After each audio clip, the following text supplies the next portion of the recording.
Voici la revue de presse. Bonjour Marion Lagardère. Bonjour Patrick, bonjour Julie, bonjour à tous. Dans la presse ce matin, cette question, comment reprendre confiance ? Et oui, parce qu'à en croire la une du courrier Picard avec l'affaire du lait contaminé, la confiance est rompue, et ce, sur toute la chaîne, de Lactalis à la grande distribution, en passant par les contrôleurs de l'État. Il y a eu trop de fautes, écrit Pierre Fréhel dans le Républicain Lorrain, et surtout, trop de fautifs. Bref, tous les critères sont là pour lâcher le mot scandale qu'on retrouve en une de beaucoup de journaux, du Figaro à l'Humanité, en passant par le Parisien et l'Opinion. C'est un scandale sanitaire pour la République du Centre, scandale en poudre pour l'Est républicain, scandale devenu affaire d'État pour la Nouvelle République, dont l'éditorialiste Didier Daubin ne croit pas, mais alors pas du tout au scénario vendu par Bercy, celui des remontrances adressées avec fermeté à la grande distribution.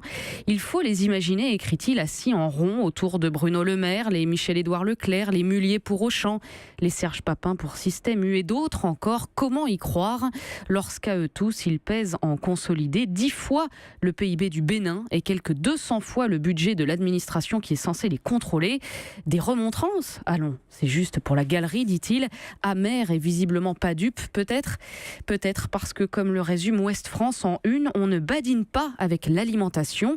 L'acte de manger devrait conforter la vie, écrit également Paul Masson dans l'Humanité. Mais voilà qu'aujourd'hui, il rend malade l'Humanité qui parle littéralement d'empoisonnement. Les empoisonneurs, c'est l'expression qu'on retrouve aussi en couverture de Marianne. Oui, lait, pizza, pâte à tartiner, cosmétiques, produits d'entretien, médicaments, la liste des empoisonneurs. Pour bien insister, les graphistes du magazine ont collé des têtes de mort et des masques à gaz sur tous les produits.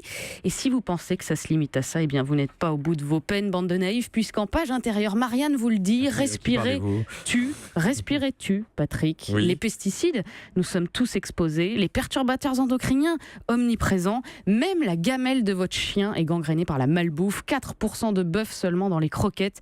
Vous ne pourrez plus dire que vous ne saviez pas. Bref, on a un gros problème de confiance, mais au-delà de la psychose, comme l'écrit Jean-Michel Servan dans Midi Libre, espérons que cette tempête laitière serve d'exemple, qu'elle encourage les consommateurs, par exemple, à privilégier les circuits courts avec des produits locaux parfaitement identifiés. Ce n'est qu'à ce prix qu'on préservera la santé de nos enfants, qu'on sauvera l'agriculture française et que l'on protégera cette planète, mère nourricière trop souvent considérée comme une vache à lait. Autre secteur qui a traversé une grosse crise de confiance, la politique. Le Parisien fait le portrait des élus qui ont changé de vie. Oui, et celle qui a traversé la plus douloureuse crise de confiance, visiblement, c'est Nathalie Kosciusko-Morizet, NKM, battue aux législatives à Paris. Elle a d'abord été très marquée par le revers, jusqu'à y voir petit à petit une remise en question utile et enrichissante, dit-elle, en ajoutant que de toute façon le nouveau monde politique post-Macron est chiant comme la pluie. J'aurais été malheureuse, explique celle qui pour l'instant n'a pas encore trouvé la reconversion idéale, mais qui a pour la première fois de sa vie rédigé son CV. C'est déjà ça. Autre exemple donné par le Parisien, celui de Jean-Paul Huchon, ex-patron de la région Île-de-France, qui donne des cours d'histoire du rock dans une école de management à Paris. Sa passion depuis toujours, combinée à l'envie de transmettre un savoir. Huchon qui disserte donc une fois par mois sur Robert Wyatt, Lou Reed, Bob Dylan et autres Iggy Pop devant des étudiants qui, pour la plupart, ne connaissaient pas sa vie d'avant. Une vraie reconversion. Bob Dylan, ouais. Absolument, ils ne connaissaient pas Elvis. Non, mais... Et puis on retrouve aussi Thierry Mandon, ancien ministre du gouvernement Valls dans les dernières années du quinquennat Hollande. Après 40 ans d'engagement politique au PS, il dit qu'il avait envie de s'appartenir à nouveau. Fini le protocole, les visites, le langage prudent, les rapports hyper hiérarchisés.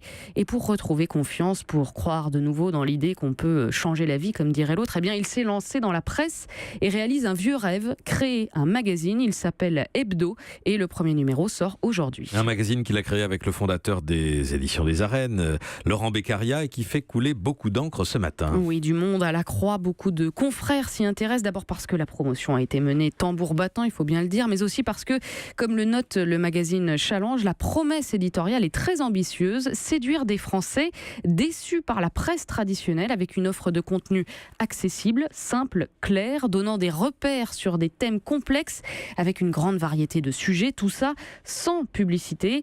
Alors à la lecture du dernier numéro, effectivement, du premier numéro, oui. Voilà, c'est simple, clair, avec une grande variété de sujets. Au-delà de l'enquête sur la SNCF dont vous avez parlé tout à l'heure avec Laurent Valdiguier, on peut conseiller par exemple le papier de Charlotte Chaffanjon sur les médiums et les voyants qui s'invitent dans les enquêtes de police.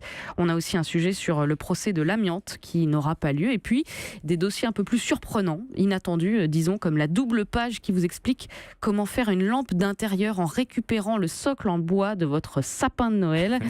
Alors, est-ce que ce nouveau venu rétablira la confiance vis-à-vis de la presse ? Une chose est sûre, il n'est pas le premier à tenter le pari. Et c'est justement sur ce phénomène de multiplication des titres que reviennent les Échos ce matin. Oui, le journal fait la liste. Il y a Le 1, il y a Vraiment, il y a 6 mois ou encore America. Tous ont en commun de proposer des articles longs avec peu ou pas de publicité et surtout une indépendance revendiquée. L'indépendance, c'est ce qui fait un peu tiquer Jérôme Le Filiatre dans Libération, qui met dans le même lot d'autres nouveaux venus comme la télé Le Média, lancé par des personnalités proches de la France insoumise, mais aussi AOC, un quotidien d'idées en ligne, ou encore Loopsider qui propose de la vidéo. À l'unanimité, dit-il, ils mettent en avant leur actionnariat composé de fondateurs dirigeants. Ainsi, ils se distingueraient de nombre de médias considérés comme non indépendants car propriété d'industriels et de milliardaires, dit-il. On sent que Libération, qui appartient au groupe Altis comme nous appartenons à Lagardère, l'a un peu mauvaise et note d'ailleurs que beaucoup de ces publications utilisent Facebook comme support de diffusion et Google pour le référencement. Un journal peut-il être libre s'il vit sous la menace des caprices d'omnipuissance mondiale tels que Facebook, demande le journaliste. L'indépendance capitalistique a aussi ses limites. Gros règlement de compte, Patrick, pour l'opération Confiance retrouvée. On repassera. Un mot enfin quand même pour signaler la sortie en kiosque du dernier numéro de l'un des pionniers de cette vague presse sans pub, claire et accessible. En l'occurrence, le trimestriel L'Éléphant, revue de culture générale, qui fête ses 5 ans et qui propose un dossier sur Voltaire, un homme qui a mené toute sa vie le combat pour les idées. L'Éléphant qui met en couverture la citation suivante: « Plus les hommes seront éclairés, plus ils seront libres ». Reste à savoir ce que c'est qu'être bien éclairé, par qui, par quoi, pourquoi et comment. Certes, c'est encore autre chose et pourtant là est toute la question. Europe 1.